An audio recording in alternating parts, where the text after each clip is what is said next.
Hai, halo semuanya. Balik lagi sama aku, Stefani. It's been a long time. Aku udah jarang banget ngebuat video YouTube tentang perkuliahan lagi. Nah, di videoku kali ini sebenarnya aku tuh mau cerita pengalaman aku mengenai skripsi gitu. Belakangan ini emang aku jarang ngebuat konten karena aku fokus sama tugas akhir skripsiku biar cepet kelar. Dan akhirnya pada hari ini aku udah selesai masalah perskripsian, semuanya udah selesai. Kemarin juga aku udah yudisium. Pertama-tama, aku mau kasih tahu ke kalian kalau aku itu ngambil tugas akhir skripsi pada semester 7. Jadi semester 7 itu awal-awal adanya corona itu emang udah boleh ngambil skripsi karena SKS ku juga udah mencukupi. Jadi di ilmu komunikasi kampusku itu kita bisa memilih mau ngerjain TA karya atau kita mau ngerjain TA skripsi. Jadi di sini aku memutuskan untuk mengambil TA skripsi karena menurut aku nggak ada yang aku bisa di TA karya, jadi ya udah. Dan pada saat itu pas aku udah ngambil di semester 7, aku nggak langsung yang gercep ngerjain ngajukan judul terus habis itu langsung ngerjain bab 1 sampai bab 3, enggak, karena pada waktu itu belum ada niat buat buru-buru gitu, karena kan itu masih awal banget ya semester 7. Jadi aku mikirnya oh ya udah deh entar-entar aja gitu, tapi sebenarnya itu nggak boleh sih, karena semakin dientar-entarin aja itu bakal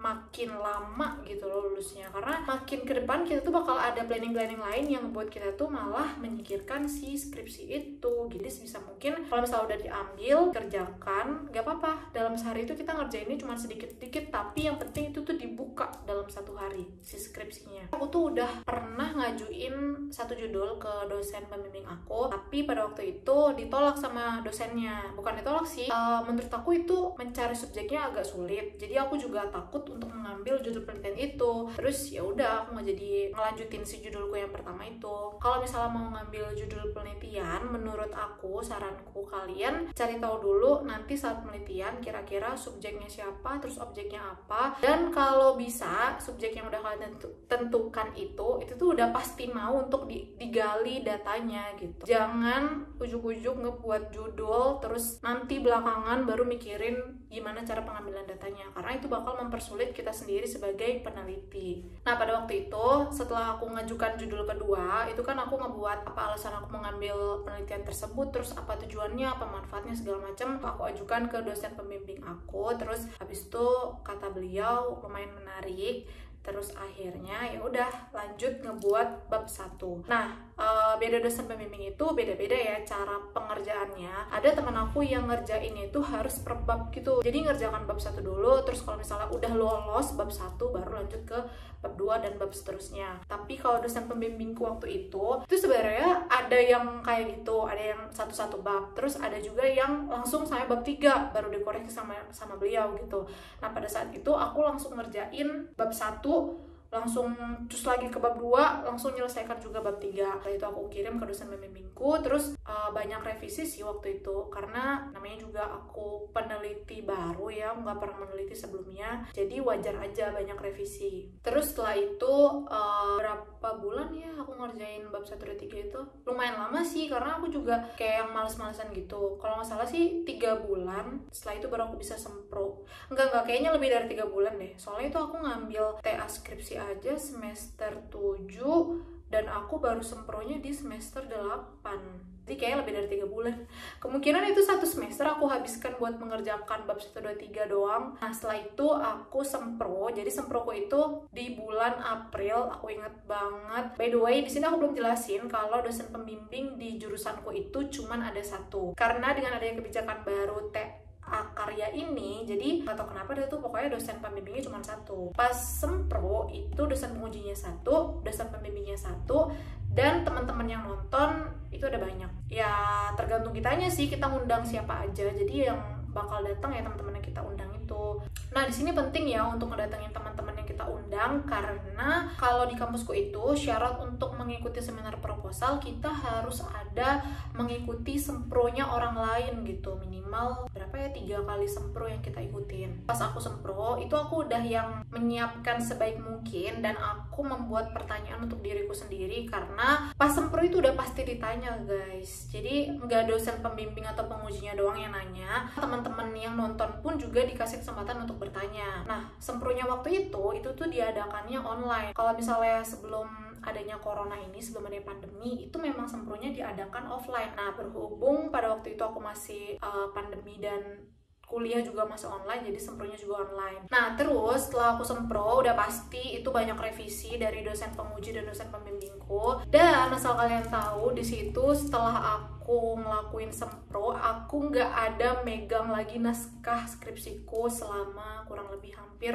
2 bulan. Enggak, kayaknya 3 bulan. Itu aku nggak, bener-bener nggak buka si naskah skripsiku. Nggak tahu kenapa aku tiba-tiba langsung kayak yang males gitu loh, karena aku ngerasa aku udah sempro, terus teman-temanku yang lain itu pada banyak yang belum kok, jadi kenapa aku harus buru-buru, aku tuh mikirnya kayak gitu. Terus sampai pada akhirnya nih ya, beberapa temen circle mainku itu mereka udah sampai dikerjain bab 4, bahkan udah ada yang bab 5-6 tuh udah kelar gitu mereka, sedangkan aku revisi sempro aja itu belum. Jadi kayak yang terpacu gitu loh guys. Nah, di sini ini pentingnya temen saat kuliah adalah memacu kita untuk mengerjakan tugas akhir. Karena kalau misalnya kita sendirian terus nggak ada motivasi dari teman-teman yang seperjuangan, itu kayaknya bakal sulit sih ngerjainnya, karena kita bakal jadi males. Contohnya aja ya, aku kemarin setelah aku sempro itu aku nggak langsung ngerjain revisi dari dosen-dosenku, dan itu salah banget karena ngebuang-buang waktu banyak. Kalau misalnya itu telat aja, habis aja tuh semesternya. Kemarin kan aku sempro semester 8, terus aku udah sampai memasuki semester 9, tapi aku belum ada daftar sidang. Jadi tuh kalau misalnya aku nggak buru-buru, bisa-bisa aku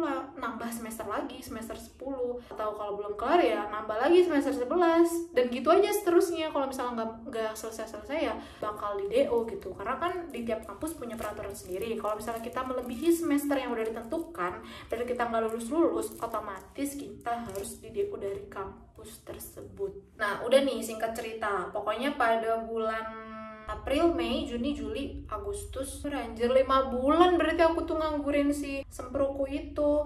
Nah, pokoknya setelah bulan September tuh ya, teman-temanku tuh kan udah banyak yang ngumpulin naskahnya mereka, udah pada ngerjain bab 45, terus udah turun penelitian, sedangkan aku tuh belum. Jadinya aku ngebut banget, aku langsung ngehubungin subjekku, dan situ aku sebenarnya kelimpungan banget karena aku cuman punya satu pasang subjek, padahal yang aku butuhkan itu ada 3 pasang. Jadi gini, biar kalian gak bingung, di judul penelitianku itu ngebahas tentang pasangan suami istri. Nah, untuk mencari subjeknya otomatis aku kan harus kenal lah ya setidaknya, karena kalau mewawancarai 2 pasang apalagi suami istri itu mungkin agak sulit kalau misalnya baru kenal.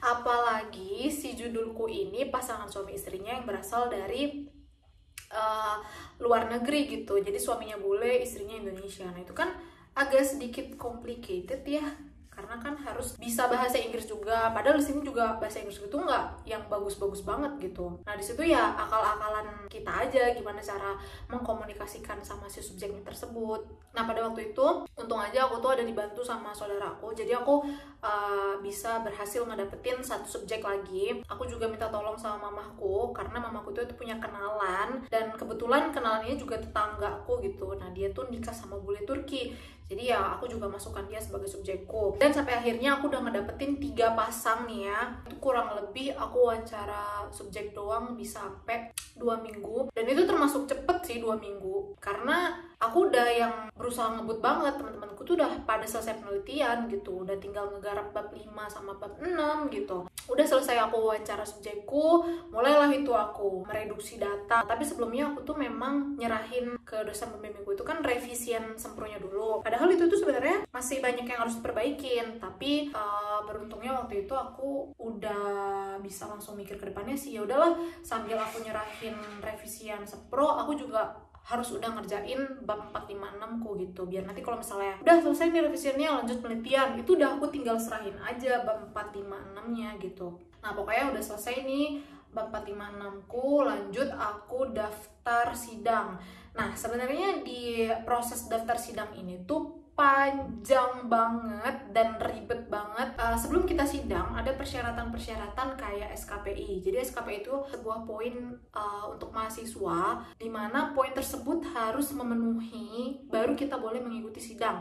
Nah, poinnya itu didapetin dari mana? Jadi poinnya itu didapetin dari kegiatan-kegiatan kampus yang kita ikutin, terus seminar-seminar yang kita ikutin, atau lomba yang kita ikutin. Nah, di situ beruntungnya lagi untuk poin aku udah kelar, jadi udah tinggal nyelesain yang lainnya. Kalian tahu, aku itu daftar sidangnya di periode terakhir dan di kloter yang paling terakhir. Di samping dia kloter paling terakhir, aku daftar di hari H penutupan. Karena pada waktu itu emang sempat ada drama banget sih. Namanya juga dosen pembimbing ya. Dosen kan juga punya kesibukan lain. Jadi nggak cuma ngebimbing kita, tapi dia juga ngajar, terus dia juga ngisi seminar segala macem. Jadi kita juga harus cek gitu nyari si dosennya. Apalagi pada waktu itu harus minta tanda tangan segala macemnya. Itu aku juga nungguin di depan kelas sampai berjam-jam sama temanku untuk ngedapetin tanda tangannya dosen pembimbing doang. Terus pokoknya setelah semua tanda tangan selesai, baru aku menyerahkan semua berkas-berkasku ke bagian pendaftaran sidang gitu. Dan itu aku datang ke kampus dari pagi jam 10-an untuk ngelakuin pendaftaran ini sampai sore banget aku disitu sama temanku. Dan akhirnya alhamdulillahnya disitu aku keterima. Maksudnya lolos untuk mengikuti sidang skripsi di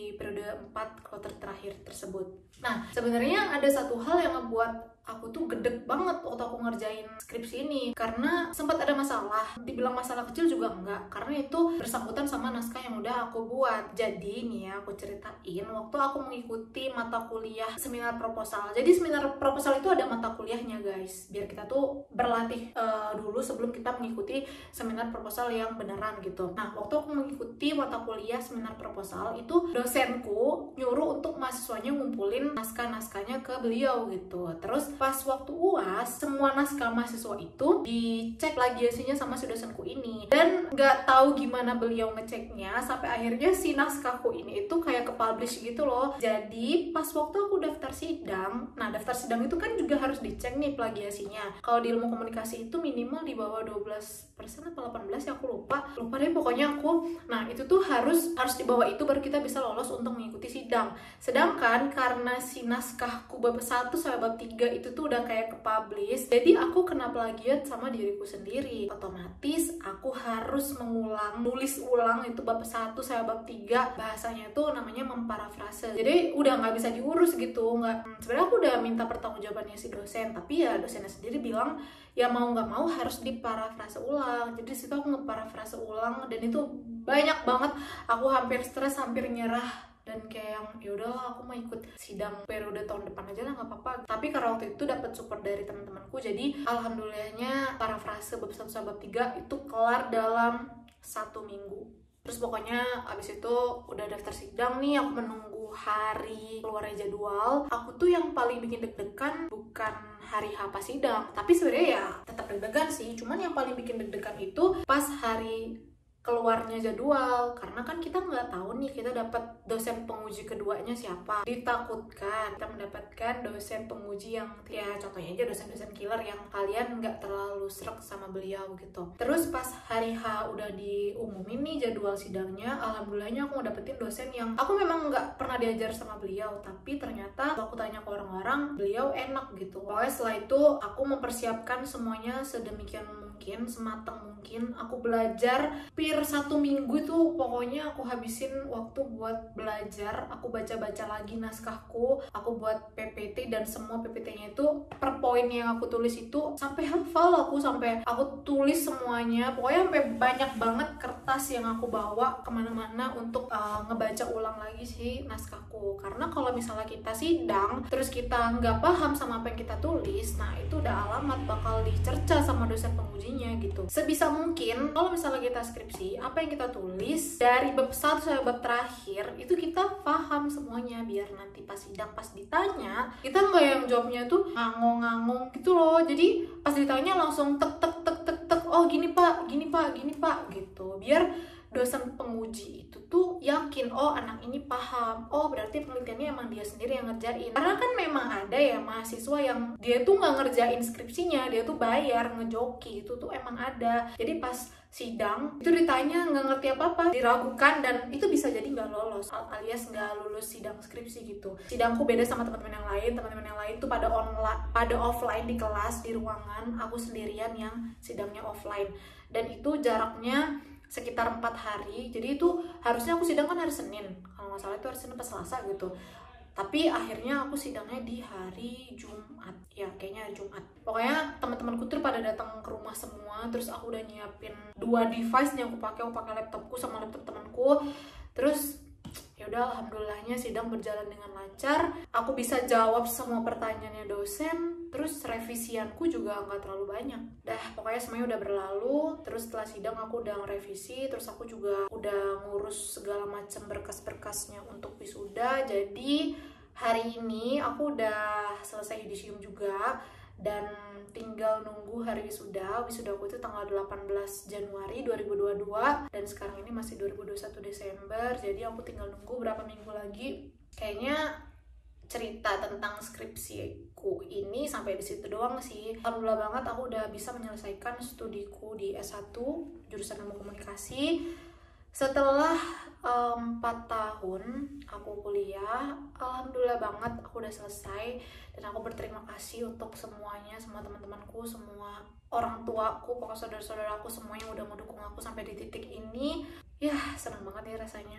Nah, buat kalian para penonton setia aku yang udah ngikutin aku dari awal ngebahas tentang ilmu komunikasi di kampusku waktu aku semester masih awal-awal, pokoknya itu terima kasih banget buat kalian semua yang udah mengikuti. Dan di videoku kali ini juga aku masih ngebahas tentang perkuliahan, jadi semoga bermanfaat buat kalian nonton ini. Terus buat kalian yang sekarang semester pertengahan, jangan terlalu bersantai-santai, karena yang namanya kuliah itu adalah sebuah tanggung jawab, dan ngerjain skripsi itu adalah kewajiban yang harus kalian lakukan secepat mungkin agar kalian bisa lulusnya cepet, nggak ngebebanin orang tua.